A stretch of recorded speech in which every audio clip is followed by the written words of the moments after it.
নমস্কার সকল বন্ধুদের। আগের ভিডিওতে ঠিক যেখানে আমি ভিডিও শেষ করেছিলাম, আজ ঠিক সেখান থেকেই আবার নতুন গল্প নিয়ে ফিরে এসেছি। কুম্ভ স্নান সেরে এখন আমরা চলেছি বন্ধুচলের বহু প্রতীক্ষিত একটা ট্যুর অযোধ্যা ও রাম মন্দিরের দিকে। বাইকে করে যখন মহাকুম্ভের প্ল্যান করেছিলাম, তখনই ঠিক করেছিলাম অযোধ্যার এত কাছে যাব মানে অবশ্যই রামলাল্লার দর্শনটা এবার সেরে আসবো। আর যেমন ভাবা ঠিক তেমনই কাজ। বারবার আজকে দাঁড়াতে হচ্ছে কারণ একটা জার ফেটে গেছে, লিক করছে জল। এক্ষুনি ওখানে খিচুড়ি খেয়ে এলাম। অযোধ্যার 50 কিলোমিটার আগে থেকে পুরো পুরো জ্যাম। কখন ছাড়বে কি হবে বুঝতে পারা যাচ্ছে না। এবার আমরা আজকে গেছি, যা বেরা বেরা বেরা।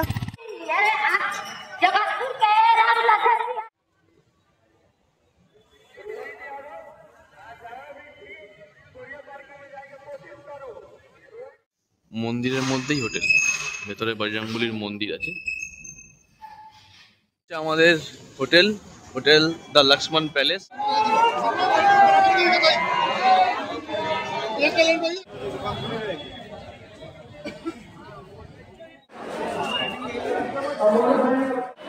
এটা হচ্ছে মন্দির কমপ্লেক্স। মূর্তি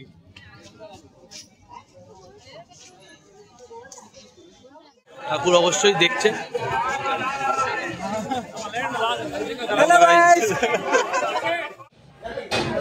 আজকে একটু আবাদি খাওয়ার ইচ্ছা হলো দুজনের, উত্তরপ্রদেশে।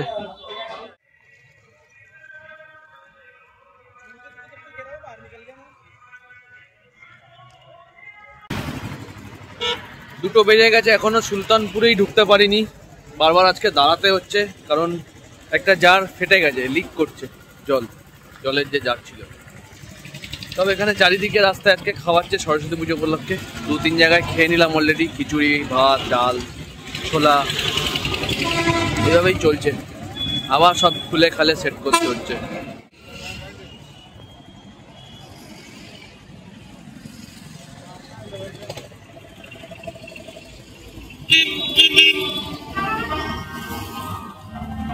এই দিকেরটা গন্ডগোল করছে, এই দিকেরটা ঠিক আছে।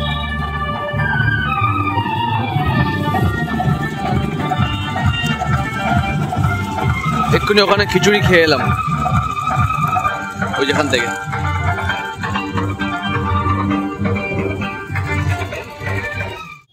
অযোধ্যার 50 কিলোমিটার আগে থেকে পুরো পুরো জ্যাম।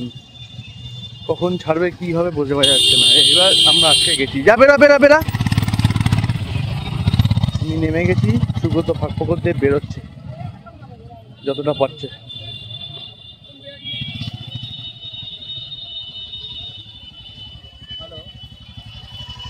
যা বেরা বেরা বেরোবে।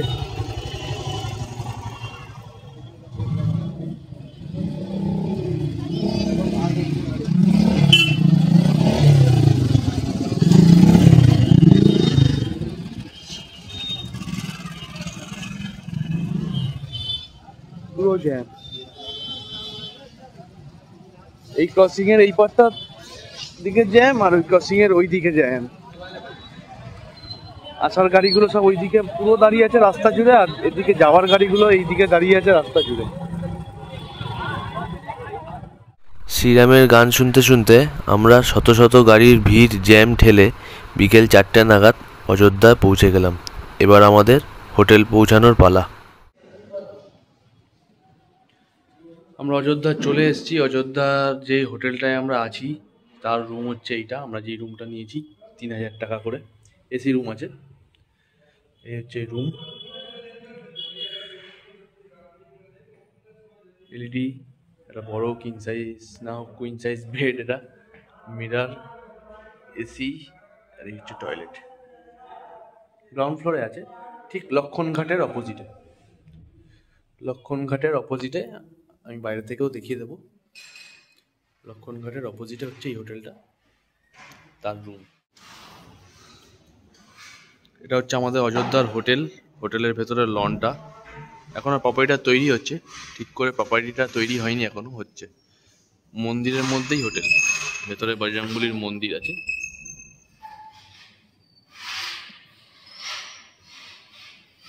আমাদের হোটেলটা ঠিক তার বাঁ পাশে, যেখানে ছেলেটা কাজ করছে।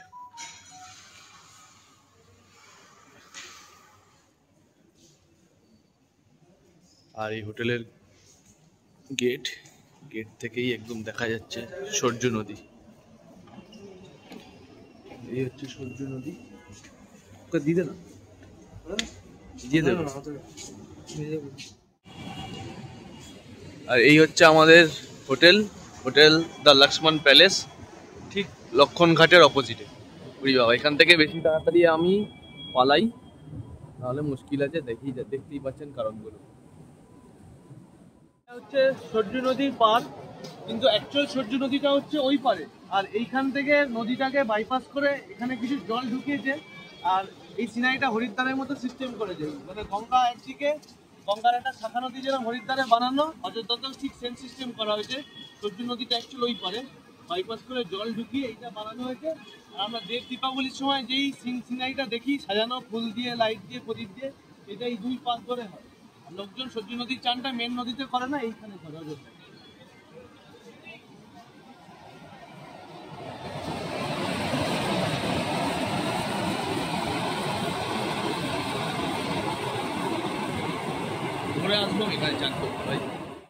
সুন্দর সাজানো গুছানো সূর্য নদীর পার বরাবর হাঁটতে হাঁটতে আমরা এসে পৌঁছালাম লতা মঙ্গেশকর চকে।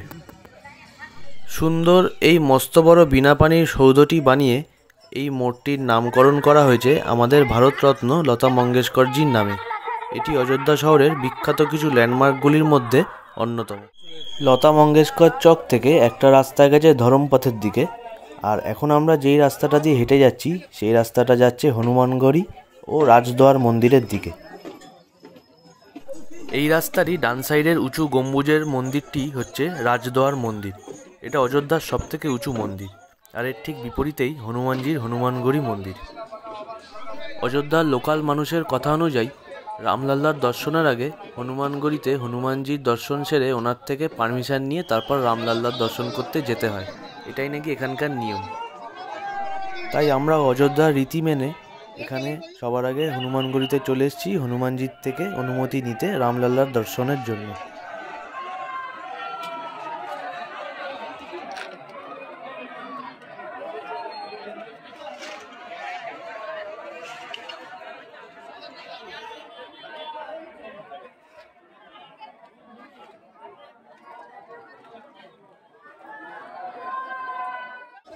আমরা হনুমানগড়ির ভেতরে দর্শন করতে পারলাম না, অনেক ভিড় ছিল আর আমাদের হাতে অনেক সময় কম। আমাদের এখন রাম মন্দির যেতে হবে, রাম মন্দিরটা অন্তত ভালো মতো দর্শন করি। আর হনুমানগড়ির হনুমানজির দর্শন বাইরে থেকে ভালো মতোই করা গেছে, বিগ স্ক্রিন লাগানো ছিল, তাই তো? ঠাকুর অবশ্যই দেখছে। হনুমানগড়ি থেকে বেরিয়ে ডান হাতের রাস্তা ধরে 5 মিনিট হাঁটলেই ডান দিকে পাওয়া যাবে রাম জন্মভূমি মন্দিরের মেন গেট।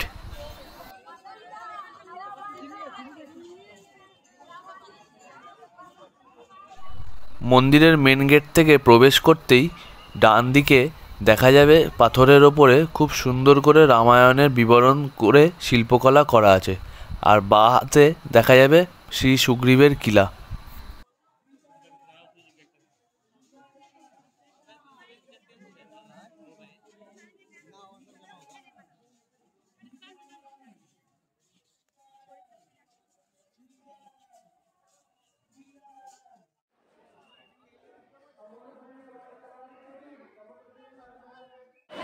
এটা হচ্ছে মন্দির কমপ্লেক্স। ভেতরে ছবি তোলা অ্যালাউ নেই, কিন্তু সবাই করছে।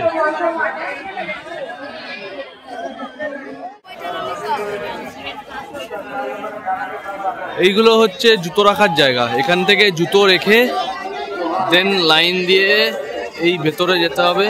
এটা হচ্ছে মন্দিরের mobile phone counter, money bag, purse, তারপরে যে কোনো ইলেকট্রিক জিনিস যেমন ডিজিটাল ঘড়ি, ডিজিটাল হেডফোন, কোনো কিছু ভেতরে নিয়ে যাওয়া যায় না। এইখানে পুরোটা জমা করে দেন লাইন দিয়ে ওইদিকে লাইন শুরু হচ্ছে। ওইখান থেকে অ্যাকচুয়াল মেন মন্দিরে যাওয়ার লাইন শুরু হবে। আমরা সবে বেরোলাম, এতটাই ফোন অ্যালাউ আছে। এরপরে এর ভিতরে ফোন রেখে আমরা ভেতরে গেছিলাম। আর ভেতরে দর্শনের ব্যাপারটা বলছি আমি, আপনার ওটা একটু ভালো মতো এক্সপ্লেন করতে হবে, অনেক ইনফরমেশান আছে এখানে, আমি দিতে পারবো না। আমি একটু ফাঁকা জায়গায় গিয়ে পরে বসে বলছি, তার জন্য ভিডিওটা দেখুন শেষ অবধি, একটু আমাদের সাথে থাকুন। রামলাল্লার দর্শন সেরে বাইরে বেরিয়েই বাইরে আমরা দোকানপাট থেকে কিছু বাড়ির জন্য কেনাকাটা করলাম। খুব সুন্দর মার্কেট এখানকার। যতদূর চোখ যায় শুধু দোকান আর দোকান, মার্কেট আর মার্কেট। দাম মোটামুটি রিজনেবল আছে। ছোট ছোট ভারী মূর্তিগুলো 150 থেকে 250-র মধ্যে। কেনাকাটা করার সময় অযোধ্যায় প্রায় চারিদিকেই সুন্দর সুন্দর ছোট বড় মূর্তি চোখে পড়ছিল। দেখেই কিনতে ইচ্ছা হচ্ছিল, কিন্তু বাইকে করে আসাতে নিয়ে যাওয়া পসিবল নয় বাড়ির জন্য।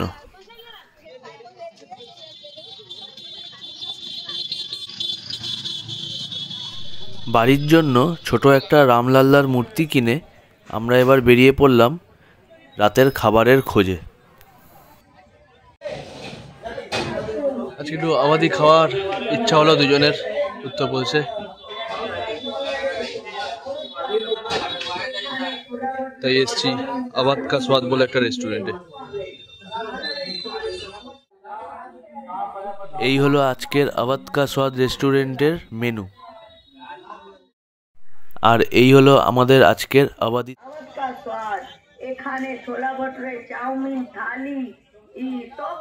অবধি থালি খাওয়ার পরে আমরা চলে এলাম অযোধ্যার ফেমাস কুল্হার দুধ খেতে। যদিও এটা আমাকে অনেকটা বদ্রীনাথের মালাই দুধের কথা মনে করালো। কত? কুল্লার দুধ 30 টাকা। একটাই নে, একটাই নে নাকি? আচ্ছা বলে দিচ্ছি যখন। কেমন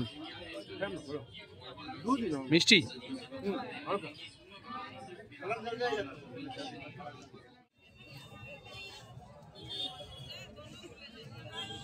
এরপরে আমরা চলে এলাম ধর্মপথ দেখতে।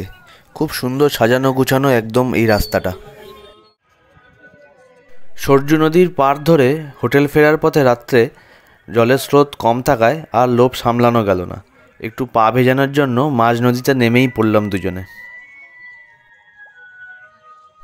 এখনও যেন বিশ্বাস হচ্ছিল না যে আমরা রাত্রিবেলা সরজু নদীর মাঝখান দিয়ে হেঁটে বেড়াচ্ছি। এই মুহূর্তটা একটা স্মরণীয় হয়ে থাকবে সারা জীবনের মতো। এখন ঘড়িতে 10টা বাজে। আমরা মন্দির দর্শন করে রাতে খাওয়া দাওয়া করে শুধু সরজু নদীর একদম মিডিলে এসে দাঁড়িয়েছি। এই মুহূর্তে ড্যামটা বন্ধ করে দিয়েছে, তাই জন্য একদম গোড়ালি সমান জল।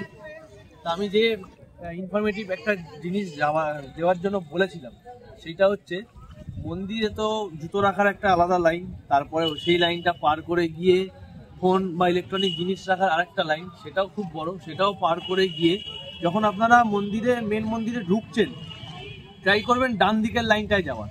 ডান দিকের লাইনটা দিয়েই যদি যান ভিতরে, তাহলে একদম রাম ঠাকুরের একদম সামনে আপনারা দর্শন করতে পারবেন। সব থেকে সামনের লাইনটা হচ্ছে ডান দিকের লাইনটা, মন্দিরের ভেতরে গিয়ে। এটা একটা। দ্বিতীয় হচ্ছে এই জুতো রাখার লাইন আর এই জুতো রাখার লাইন আর মোবাইলের লাইনটা রাখার যদি একটা সিস্টেম করতে খুব ভালো হতো। বয়স্কদের জন্য হুইল চেয়ারের ব্যবস্থা আছে, এটাও খুব ভালো দিক। আর একটা যেটা খুব ভালো মানে মাথায় বুদ্ধি রেখে বানিয়েছে দেখলাম, সেটা হচ্ছে যখন এখন তো লাইনটা কম আছে, যখন লাইন অনেক পড়ে যাবে, লাইনের পাশে স্টিলের ফিক্সড বেঞ্চ করে দেওয়া আছে, বয়স্ক মানুষের সাথে বসতে পারে। সেটা খুব ভালো দিক লাগবে।